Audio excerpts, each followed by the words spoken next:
Kata Nabi SAW dalam sebuah hadis, jauhilah oleh kalian berlebih-lebihan dalam urusan fanatik, ya, dalam urusan kecintaan, dalam urusan mengikuti, kesetiaan, berlebih-lebihan. Seakan-akan kalau sudah mengikuti itu tidak ada celah keburukan pada dirinya. Maka kalau hulu kepada ahlul ilmi, apa yang disampaikan oleh ahlul ilmi ini tidak dia korelasikan lagi dengan Al-Quran dan hadis. Dia selalu mengatakan dia adalah ahlul ilmi. Gak mungkin dia berbicara yang batil. Maka ketika ada orang menyampaikan, apa yang disampaikan oleh ahlul ilmi yang kamu belajar kepadanya, oleh seorang orang soleh yang kamu mengikutinya, ini tidak sesuai dengan apa yang dibawa oleh Nabi SAW. Maka dia mengatakan dengan keguluannya, ya, dia mengatakan apa? Cukuplah bagi kami apa yang kami dapati dari dia. Kamu yang salah berarti. Dia ahlul ilmi loh. Dia ahlul ilmi. Kamu siapa? Akhirnya kenapa? Mereka bersikap hulu. Apabila seorang ahlul ilmi mengatakan haram terhadap apa yang Allah halalkan secara dalil dari Al-Quran dan As-Sunnah, karena dia sudah berlebih-lebihan kepada ahlul ilmi ini, dia mengatakan dia ahlul ilmi, saya mengikuti dia saja, fatwanya dia sudah pasti benar. Padahal dalam urusan fatwa para ulama itu suka berbeda pendapat, ya.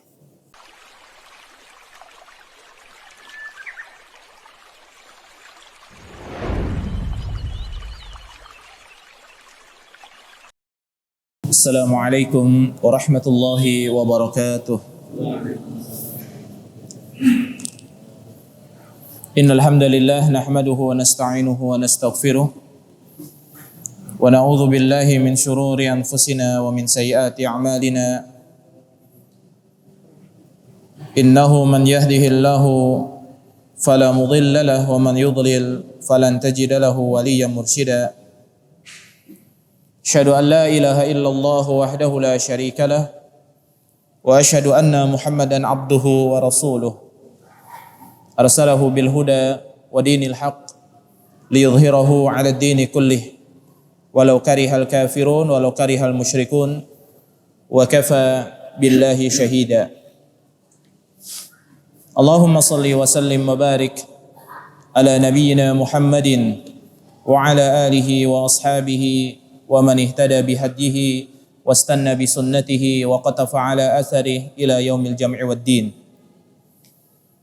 Ja'alana wa iyyakum tahta qawlihi ta'ala ya ayyuhalladzina amanu taqullaha haqqa tuqatih wa la tamutunna illa wa antum muslimun. Amma ba'd fa inna asdaqal hadisi kitabullah wa khairal huda huda Muhammadin sallallahu alaihi wa ala alihi wa sallam wa syarrul umuri muhdatsatuha fa inna kulla muhdatsatin bid'ah wa kulla bid'atin dhalalah wa kulla dhalalatin finnar. Ikhwani wa akhwati fillah, azanallahu wa iyyakum. Alhamdulillah kita senantiasa bersyukur kepada Allah Jalla wa Ala.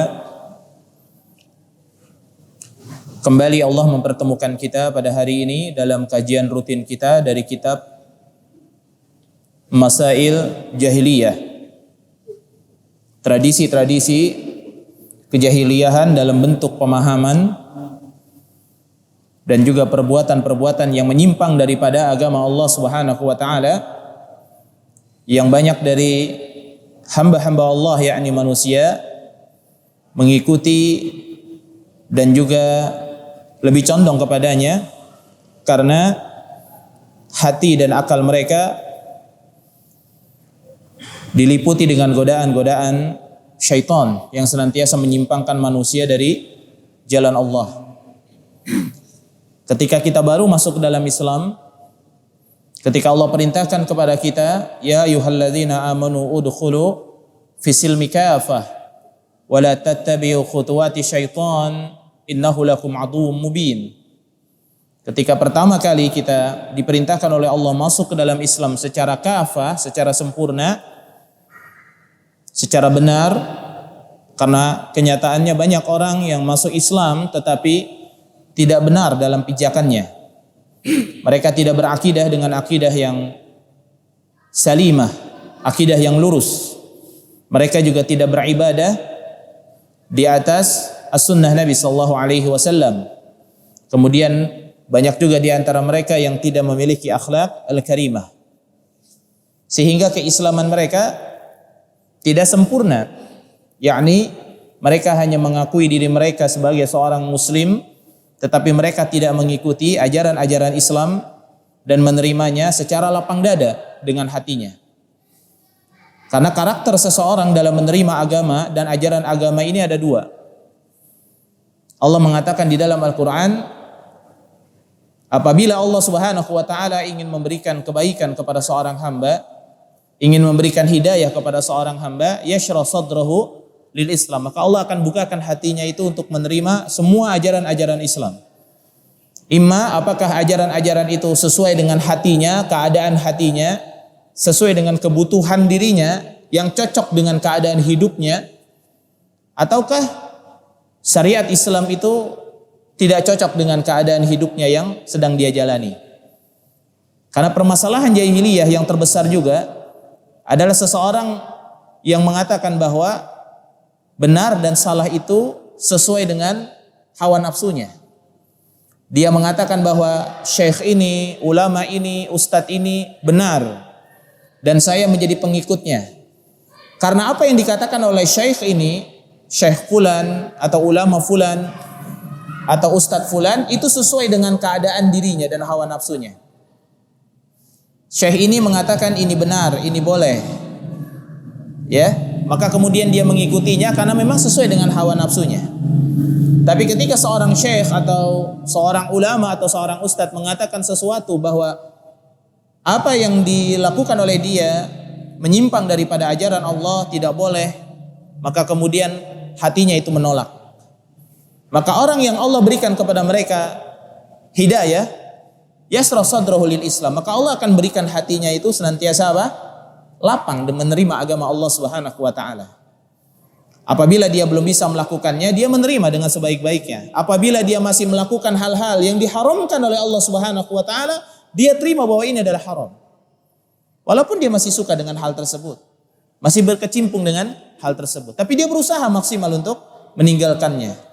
Seperti masalah makanan-makanan haram, riba, ya, atau mungkin suap dan lain sebagainya. Dia tahu bahwa ini dilaknat oleh Allah. Ini dibenci oleh Allah dan dia mengakui kebenaran itu. Maka ketika ada seseorang yang mengatakan kamu salah, kamu bermaksiat, kamu berbuat dosa, hatinya tunduk kepada kebenaran. Dia takut kepada Allah Subhanahu wa ta'ala, tumbuh dalam dirinya kesadaran. Oh iya, saya sudah melakukan perbuatan salah. Ya. Namun dia berusaha untuk meninggalkannya secara bertahap, secara pelan-pelan. Ya. Karena ada orang yang meninggalkan hal-hal yang haram atau maksiat atau perbuatan dosa yang sudah biasa dia lakukan pada masa jahiliyah, kemudian dia hijrah, dia bertaubat kepada Allah, itu terkadang tidak semuanya dia tinggalkan langsung hari itu juga. Ada proses. Ya. Dan Allah juga mengatakan, "Wa may yuhajir fi sabilillahi yajid fil ardi muraghaman katsira wa sa'ah." Siapa orang yang berhijrah di jalan Allah, maka mereka akan temui di jalan hijrah itu berbagai macam kebaikan-kebaikan dan keluasan. Akan tetapi begitu juga orang yang berhijrah, kemudian dia belum sampai kepada tempat hijrahnya, summa yudrikuhul maut, kemudian kematian itu datang kepada dia, faqad waqa'a ajruhu 'ala Allah, maka sudah sempurna ganjaran dari Allah Subhanahu wa ta'ala karena niatnya. Jadi niat berhijrah seseorang yang mengetahui bahwa ini haram, ini dosa, ini maksiat, ini bukan bagian daripada agama, cukup bagi dia. Kalaupun masih dia melakukannya karena mungkin dia nggak enak dengan masyarakatnya, nggak enak dengan keluarganya, dia masih takut dengan masa depan hidupnya, akhirnya dia masih melakukan hal-hal yang diharamkan oleh Allah, atau mungkin dia masih takut ya tentang ekonominya karena mungkin lemahnya keimanan yang ada pada dirinya, karena keimanan seseorang itu tidak bisa distandarkan semuanya sama. Ya. Keimanan seseorang itu selalu berfluktuatif, kadang naik, kadang turun, ya. Maka keadaan hati seseorang itu pasti selalu berbeda sesuai dengan keinginan Allah Subhanahu wa ta'ala, dan Allah selalu menjalankan takdirnya sesuai dengan apa yang diinginkannya. Jadi iradah Allah itu sesuai dengan ketetapan Allah, ya. Sedangkan hamba ini berusaha maksimal sebagai bentuk tawakal dirinya dan ikhtiar dirinya kepada apa yang dengannya Allah Subhanahu wa ta'ala mungkin akan merubah keadaan dirinya. Seperti orang-orang yang berbuat dosa. Nanti di yaumil qiyamah Allah masukkan dia ke dalam neraka, bisa juga tidak Allah masukkan ke dalam neraka. Itu terserah Allah. Bisa juga dosa yang begitu banyak diampuni oleh Allah Subhanahu wa taala, ada juga dosa yang kecil tidak diampuni oleh Allah. Jadi Allah itu yaghfiru liman yasha. Allah mengampuni dosa sesuai dengan apa yang diinginkannya. Ya. Allah inginkan dia diampuni dosa, Allah inginkan dia diangkat dari neraka walaupun belum pernah berbuat baik sedikit pun. Maka diangkat oleh Allah dari neraka kalau Allah mau. Ya. Innallaha yaf'alu ma yurid. Ya, Allah itu berbuat sesuai dengan keinginannya. Adapun yang kedua, ada seseorang yang ketika disampaikan kepadanya, wa may yurid ayyudillahu, Allah ingin menyesatkan seseorang, yaj'al sadrahu dayyiqan. Ini hatinya, hati manusia ini akan menjadi apa? Sempit kayaknya untuk menerima kebenaran. Oh, ini kok enggak sesuai dengan apa yang selama ini saya pelajari.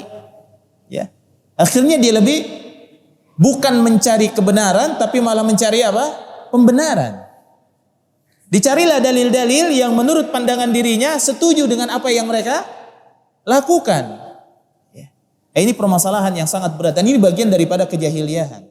Dan Allah apabila ingin memberikan kesesatan kepada seseorang, yaj'al sadrahu dayyiqan ka'annama yas'adu fis sama'. Hatinya itu akan menjadi sempit, terengah-engah, seakan-akan dia sedang menaik kemana? Ke atas langit. Ya. Maka ketika kita beriman kepada Allah Subhanahu wa taala, kita berusaha perkuat keimanan kita dengan amalan saleh. Ya, tidak perlu kita mendikte orang lain. Ya, oh kamu buruk, oh kamu imannya lemah. Ya, tidak boleh seseorang mengatakan kepada orang lain kamu imannya lemah, kamu imannya rendah, kamu imannya nggak ada apa-apanya dibandingkan dengan saya. Ya, berbeda kalau pembandingannya itu, ya, itu dengan para sahabat, tidak ada apa-apanya. Para ulama juga memang suka membanding-bandingkan. Ya. Antara misalkan Atha bin Abi Rabah dengan para ulama, dia mengatakan, sebagian para ulama mengatakan kalau seandainya dikumpulkan ilmu-ilmu para ulama untuk mengalahkan 10%-nya ilmu ulama Atha bin Abi Rabah, maka tidak akan mampu menguasainya, tidak akan mampu menyainginya. Itu dalam perkara yang bukan tentang dirinya. Tapi kalau tentang dirinya tidak boleh seseorang itu ya merekomendasikan bahwa dirinya itu adalah orang yang baik. Ya, nih kamu kebaikan kamu tidak seperti kebaikan saya. Ya, karena Allah bisa memberikan hidayah kepada seseorang dan Allah juga bisa mencabut hidayah dengan mudah. Ada ahlul maksiat, kita hina dia, kita rendahkan dia dengan serendah-rendahnya, padahal dia adalah seorang mukmin. Ya, kita rendahkan dia serendah-rendahnya. Ada ahlul maksiat meninggal dunia, kita rendahkan dia serendah-rendahnya, padahal kita tidak tahu keadaan dirinya. Ya, ketika dia meninggal dunia, ya seperti itu. Ya. Maka kita senantiasa kita sucikan hati kita ini, jangan sampai terhadap apa yang Allah syariatkan kepada kita, kita tidak menerima, ya, sehingga kita seperti seakan-akan naik ke atas langit dan terengah-engah, ya, dan pada akhirnya kita malah mencari pembenaran. Kita lanjutkan kajian kita, yaitu bersikap gulu terhadap ahli ilmu dan orang-orang saleh. Bersikap gulu kepada ahli ilmu dan juga kepada orang-orang saleh. Gulu ini adalah iyyakum wal ghuluw fid din. Kata Nabi SAW dalam sebuah hadis, jauhilah oleh kalian berlebih-lebihan, ya, dalam urusan fanatik, ya, dalam urusan kecintaan, dalam urusan mengikuti, ya, kesetiaan, berlebih-lebihan. Ya. Seakan-akan kalau sudah mengikuti itu tidak ada celah keburukan pada dirinya. Maka kalau hulu kepada ahlul ilmi, apa yang disampaikan oleh ahlul ilmi ini tidak dia korelasikan lagi dengan Al-Quran dan hadis. Dia selalu mengatakan dia adalah ahlul ilmi, gak mungkin dia berbicara yang batil. Maka ketika ada orang menyampaikan, apa yang disampaikan oleh ahlul ilmi yang kamu belajar kepadanya, oleh seorang orang soleh yang kamu mengikutinya, ini tidak sesuai dengan apa yang dibawa oleh Nabi SAW. Maka dia mengatakan dengan keguluannya, ya, dia mengatakan apa? Cukuplah bagi kami apa yang kami dapati dari dia. Ya, kamu yang salah berarti. Dia ahlul ilmi loh. Ya, dia ahlul ilmi, kamu siapa? Ya. Akhirnya kenapa? Mereka bersikap hulu. Apabila seorang ahlu ilmi mengatakan haram terhadap apa yang Allah halalkan secara dalil dari Al-Quran dan As-Sunnah, karena dia sudah berlebih-lebihan kepada ahlul ilmi ini, dia mengatakan, dia ahlul ilmi, saya mengikuti dia saja. Fatwanya dia sudah pasti benar. Padahal dalam urusan fatwa para ulama itu suka berbeda pendapat. Ya. Suka berbeda pendapat. Nah, perbedaan pendapat di kalangan para ulama ini adalah hal-hal yang biasa di kalangan para ulama, bukan berbeda pendapat di kalangan awam. Harus diingat itu. Kalau di kalangan awam itu tidak ada beda pendapat. Karena orang awam tidak boleh berpendapat dalam urusan agama. Ya. Orang awam yang berpendapat dalam urusan agama, ya, dia harus paham dulu tentang dalil. Bahkan ketika dia membaca dalil, kata para ulama, ya, ketika dia membaca dalil Al-Quran, dia mengetahui artinya, dia mengetahui maknanya. Dia tidak boleh berpendapat terhadap ayat ini kecuali dia mengetahui dulu tentang seluk-beluk ayat tersebut. Apalagi terhadap dalil. Ya, orang awam kan kalau baru melihat dalil langsung saja. Tanpa mengambil daripada hukum-hukum, istimbat hukumnya itu yang diambil dari berbagai macam dalil. Ini baru tahu 5 dalil, 10 dalil, 20 dalil, 100 dalil.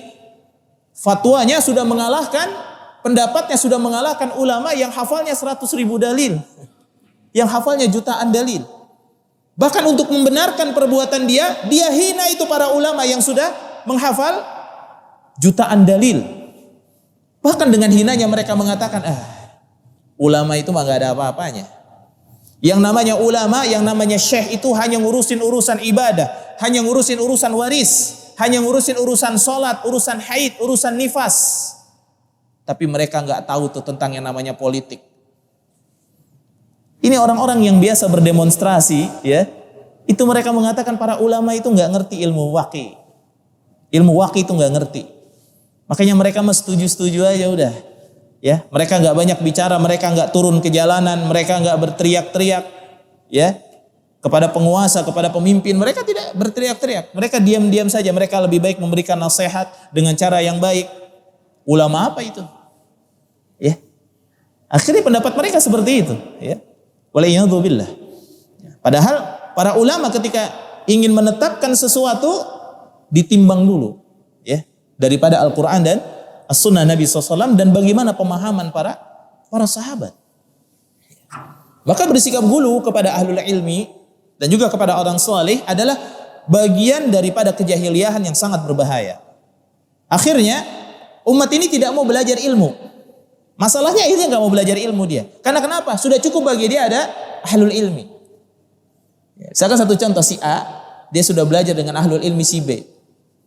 Dan dia tidak belajar lagi kepada ahlul ilmi si C, si D, si E, dan seterusnya. Dia tidak belajar lagi. Ya. Dan tidak penting bagi dia si B ini mau bicara apakah dari Al-Quran atau dari As-Sunnah, nggak penting. Dia adalah ahlul ilmi. Ingat, yang namanya ahlul ilmi juga manusia. Bisa berbuat salah. Bisa salah dalam menetapkan. Lihat para ulama.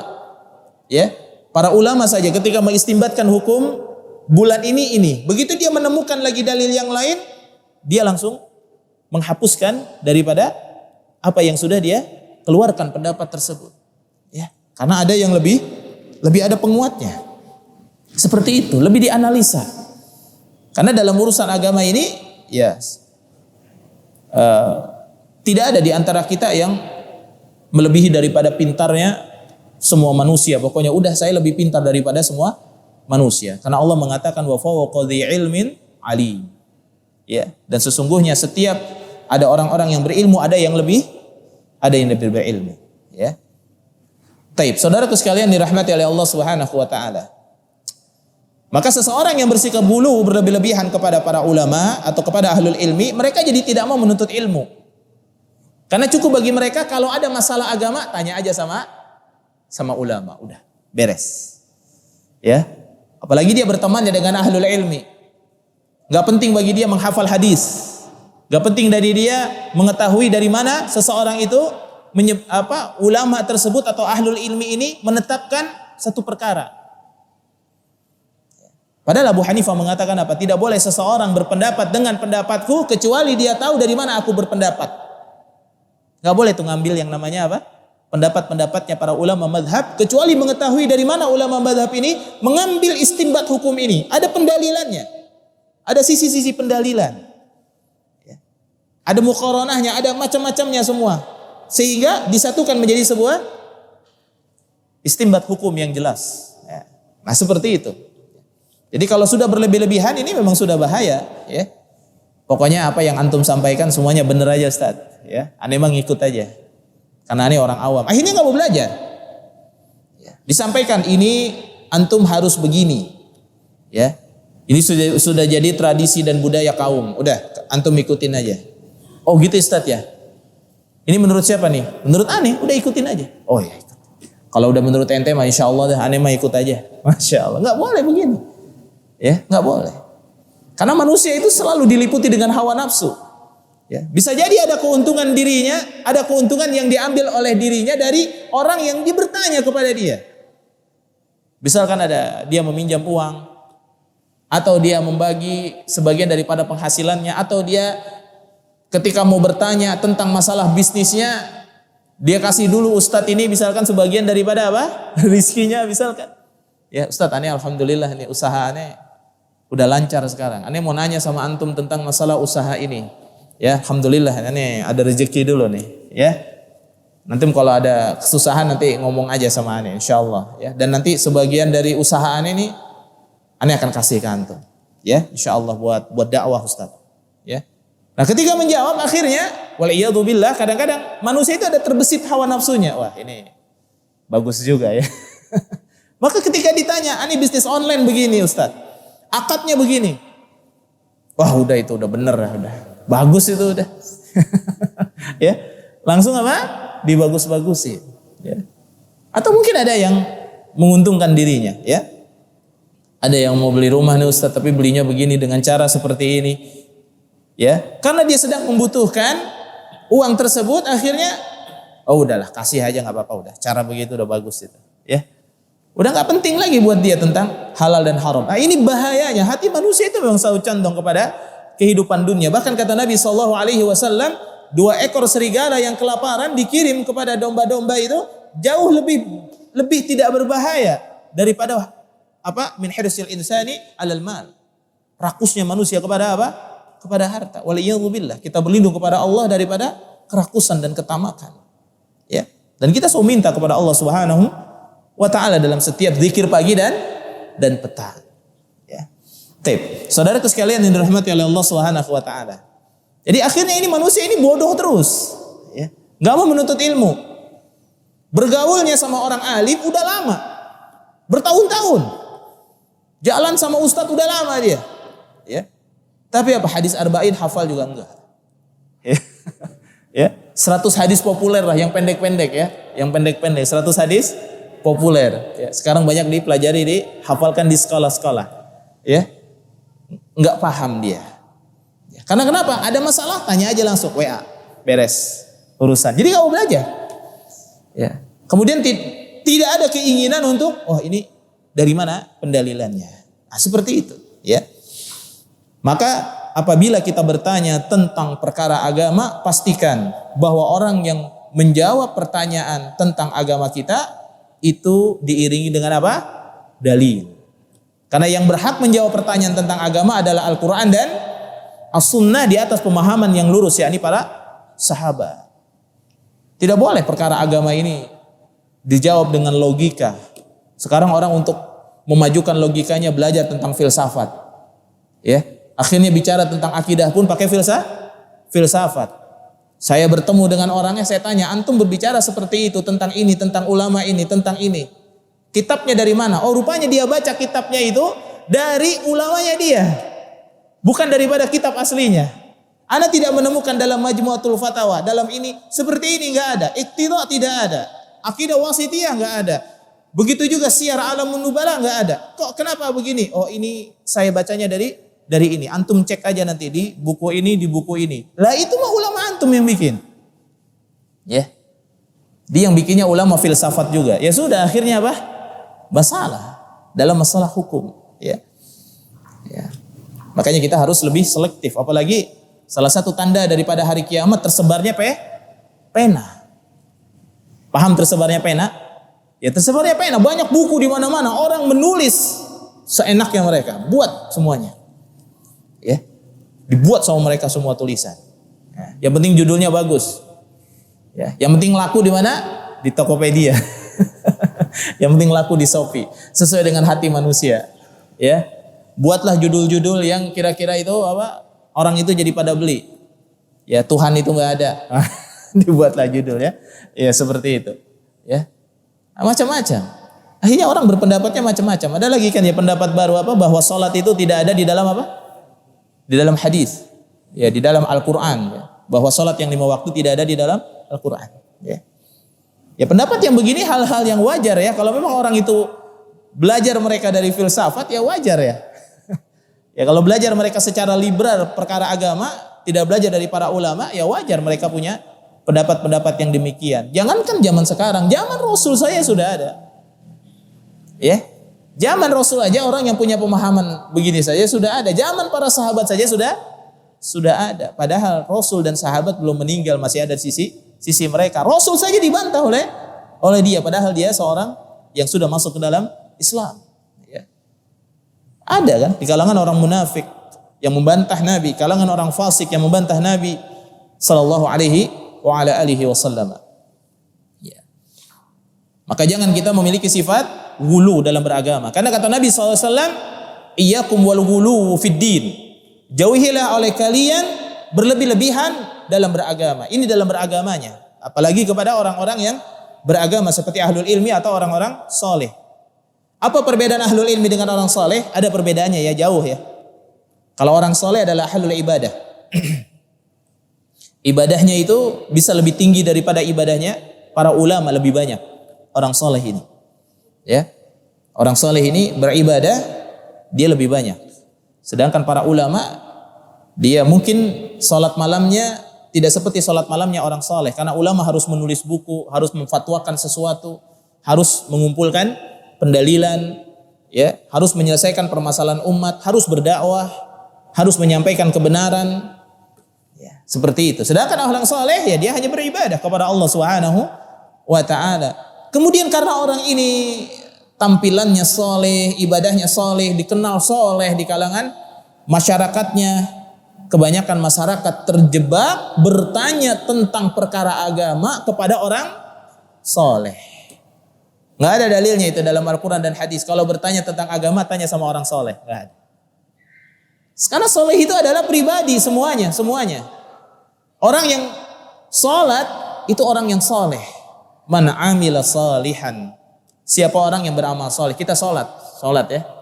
Beramal soleh. Ketika sholat orang soleh kita. Ya. Tapi kalau ahlul ilmi berbeda. Ya, ahlul ilmi berbeda. Maka bertanya tentang agama kepada ahlul ilmi. Ya, seperti itu. Ya.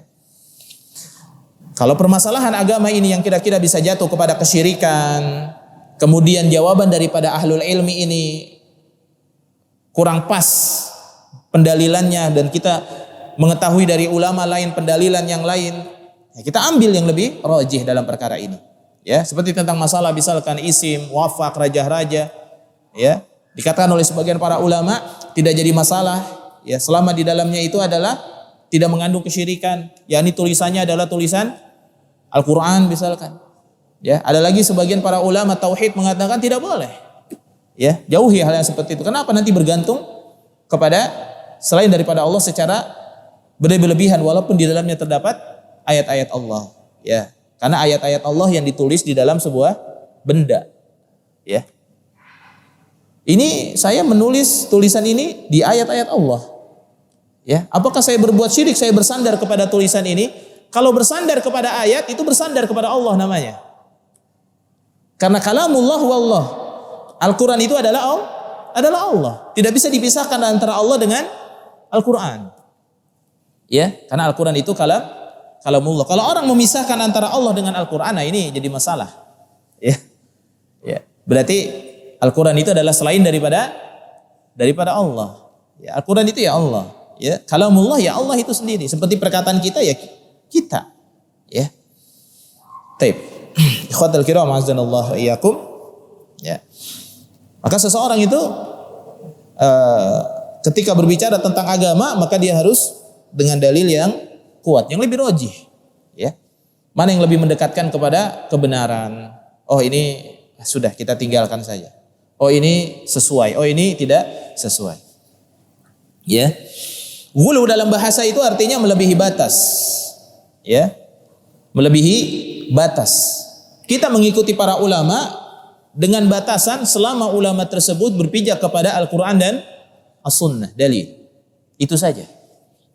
Kalau ulama ini sudah tidak berpijak kepada Al-Qur'an dan As-Sunnah, bukan berpijak kepada sudah tidak berpijak kepada dalil, ya sudah. Kita bukan menjadi pengikut dia. Maka li basyarin ayyutiyahullahu al-ilma wal hikmah wan nubuwah ayyaqula lin-nasi kunu ibadan li min dunillah. Enggak pantas bagi orang yang sudah Allah berikan kepada mereka hikmah, ilmu, kenabian, lalu mengatakan kepada manusia kunu ibadan li, jadilah kalian itu pengikut-pengikut saya. Ya, ayo orang-orang yang dekat sama saya jadi pengikut saya sini. Apa yang saya ucapkan sudah pasti benar. Udah. Ya, padahal Allah sudah mengatakan apa? Ittakhadhu akhbarahum wa ruhbanahum arbaban min dunillah. Mereka menjadikan rahib-rahib mereka nih orang-orang Yahudi wa Nasara itu sebagai tuhan-tuhan selain daripada Allah. Ya, tuhan-tuhan selain daripada Allah banyak. Tapi yang berhak disembah hanya satu, termaktub dalam kalimat la ilaha illallah. Kita sudah belajar itu ya. Apa makna la ilaha illallah? La ilaha illallah la ma'buda bihaqqin illallah. Tidak ada sesembahan yang berhak untuk disembah kecuali Allah. Ya, jangan kita mengartikan la ilaha illallah dengan yang lain, dengan tiada Tuhan selain daripada Allah. Ya kalau dari pemakna, kalau dari segi terjemah ya memang betul ya. Tapi kalau dari segi makna la ilaha illallah tidak ada yang berhak disembah kecuali Allah. Gak boleh kita menerjemahkan misalkan tidak ada sesembahan kecuali Allah. Karena sesembahan banyak. Ya. Banyakkah sesembahan, Pak? Banyak. Jadi kalau tidak ada sesembahan selain daripada Allah, yang sedang kita tolak itu adalah sesembahan-sesembahannya. Ya. Ya, terus yang berhak disembah siapa? Ya, seperti itu. Jadi yang tidak ada yang berhak disembah kecuali Allah tabaraka wa ta'ala. Taib. Ya. Al-ghuluwu fil ulama was salihin. Ya, jadi kata beliau muallif rahimahullahu taala, mereka itu orang yang gulu kepada para ulama dan kepada orang-orang saleh. Allah berfirman dalam surah An-Nisa, ya ahlal kitab la taghlu fi dinikum wa la taqulu 'alallahi illal haqq. Wahai para ahli kitab itu siapa? Yahudi wa Nasara. Dan kita jangan mengikuti mereka. Memang kita tidak dipanggil sama Allah di sini. Orang muslim tidak dipanggil sama Allah di sini. Tapi dalam hadis banyak yang menjelaskan, iyyakum wal ghuluw fid din. Jauhilah oleh kalian berlebih-lebihan dalam beragama. Fa inna ma ahlaka man kana qablakum al ghuluw fid din. Karena sungguh hancurnya orang-orang terdahulu sebelum kalian, yakni Yahudi wa Nasara dan seterusnya, itu karena mereka berlebih-lebihan dalam beragama, memberat-beratkan diri. Ya, memberat-beratkan diri dalam beragama. Ya, dan istilah memberat-beratkan diri dalam beragama ini ada beberapa ya yang disampaikan oleh para ulama. Yang pertama adalah tanattu. Tanattu ini bersikap ekstrim. Ya, ini bersikap ekstrim. Rasulullah SAW beliau bersabda, halaka al-mutanatti'un. Hancurlah, celakalah orang yang bersikap ekstrim, berlebih-lebihan. Ekstrim dia dalam beragamanya. Ya, kafir bisa disematkan kepada orang-orang yang menghina Al-Quran, kepada orang yang tidak berhukum dengan hukum Allah dan lain sebagainya. Kemudian dia berlebih-lebihan, berekstrim tanpa melihat perinciannya. Ya udah ketemu orang ahli maksiat, kafir. Hukum Allah nggak dipakai, langsung kafir. Langsung kafir aja tanpa melihat perinciannya. Ya, tanpa melihat secara rinci. Karena dalam mengklaim seseorang itu harus dengan rinci. Karena kalau tidak rinci itu sangat berbahaya. Ya. Dan yang kedua adalah tasyaddud, memberat-beratkan diri. Ya, Anas bin Malik radhiyallahu anhu dia meriwayatkan Rasulullah bersabda, janganlah kamu memberat-beratkan dirimu sendiri sehingga Allah azza wa jalla akan memberatkan dirimu. Sesungguhnya suatu kaum telah memberatkan diri mereka, lalu Allah azza wa jalla memberatkan mereka.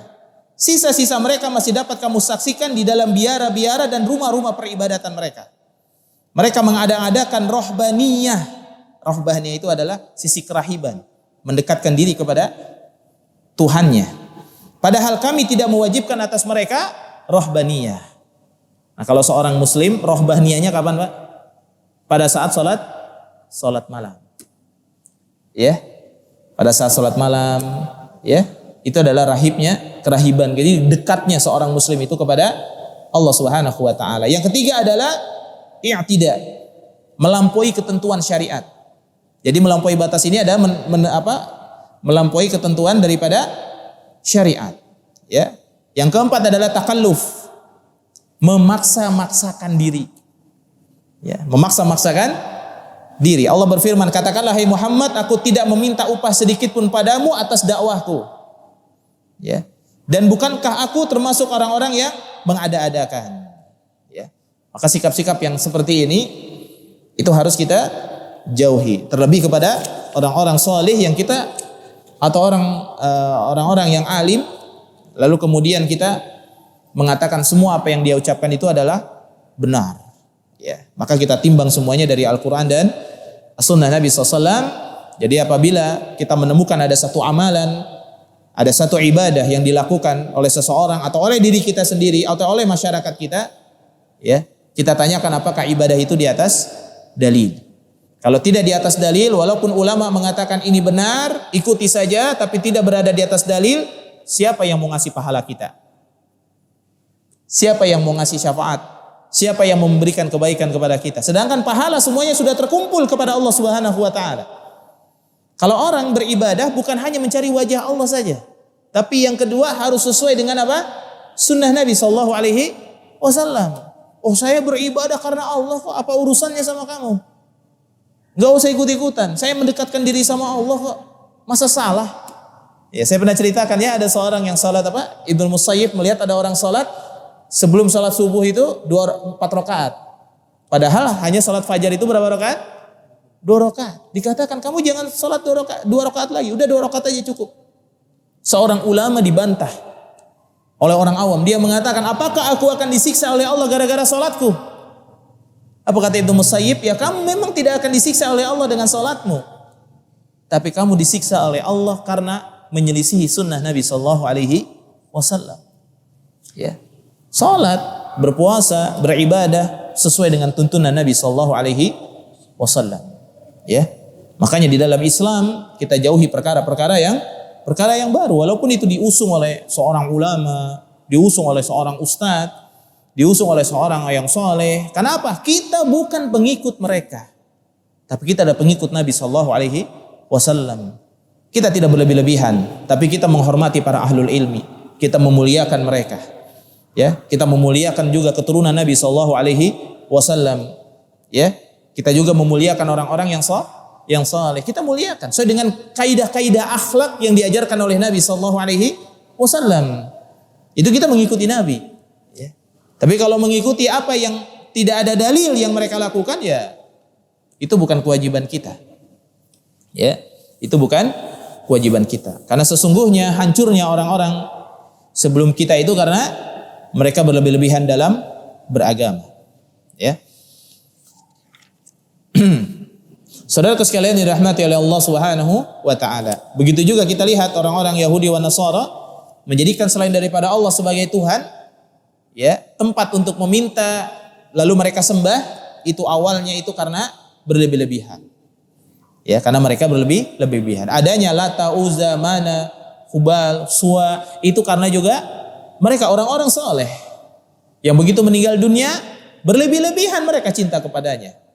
Dan betapa banyak pada saat ini, ya, kuburan orang-orang yang dianggap soleh itu dikelilingi oleh manusia dan manusia itu menyebut-nyebut namanya dalam meminta kepada Allah Subhanahu wa taala. Ya, mereka memang tidak meminta kepada kuburannya, tapi mereka menyebut nama-nama yang ada di dalam kuburannya dalam permintaan mereka kepada Allah Subhanahu wa taala. Wa anna masajidallah fala tad'u ma'allahi ahada. Masjid-masjid Allah itu tidak boleh ada yang diseru, ada yang berdoa atau menyebutkan nama dalam doanya selain daripada nama Allah Subhanahu wa taala. Ya. Hada wallahu taala alam bisawab, ya. Jadi semoga kita diberikan oleh Allah Subhanahu wa taala taufik, ya, dan juga diberikan hati kita ini keterangan dan juga cahaya agar kita menerima agama Allah ini dengan sebaik-baiknya, ya, dan kita tidak condong kepada segala sesuatu yang tidak didasari dengan Al-Quran dan As-Sunnah Nabi SAW, karena sesungguhnya kita akan bertanggung jawab terhadap perbuatan kita nanti di yaumil qiyamah sendiri-sendiri. Ya, maka kita perhatikan amalan-amalan kita perhatikan langkah kita, pastikan kita beribadah di atas sunnah, pastikan kita bermuamalah dan tidak ada keharaman di dalamnya. Ya, karena dasar ibadah itu adalah dalil, sedangkan dasar muamalah itu adalah sesuatu yang tidak ada pengharaman tentangnya. Jangan terbalik. Jangan terbalik. Kalau ibadah sudah mengikuti muamalah jadi masalah nih. Jadi masalah enggak? Jadi masalah. Emang ada yang mengharamkan? Bapak kenapa zikir dari pagi sampai malam begitu ribuan kali? Emang ada yang mengharamkan? Ya, kalau ibadah itu satu yang ditanya. Ada perintahnya atau tidak? Bapak baca begini, ada perintahnya enggak dari Nabi? Enggak ada. Ya sudah. Jangan, masa enggak boleh sih? Emang Nabi pernah melarang? Nah, ini jadi masalah. Ya, kalau beribadah itu nunggu larangan, nggak akan ketemu. Yang dilarang, yang menunggu larangan itu apa? Muamalah. Ya, al-asl ya fil muamalati ibahah. Ya, asal daripada setiap muamalah itu adalah mubah. Hatta tuqimud dalilu ala tahrimiha. Sampai ada dalil yang mengharamkan. Jadi jangan terbalik. Ya, kalau terbalik nanti jadi salah pikir. Hadza wallahu taala bisawab. Itu yang bisa Ana sampaikan pada kesempatan kali ini. Mohon maaf apabila ada kata-kata yang kurang berkenan dan ada hal-hal yang belum difahami. Semoga nanti bisa kita memahamkan diri lagi dengan apa yang disampaikan lagi oleh para asatidzah, para ulama, para syekh dan lain sebagainya dengan ilmu yang benar.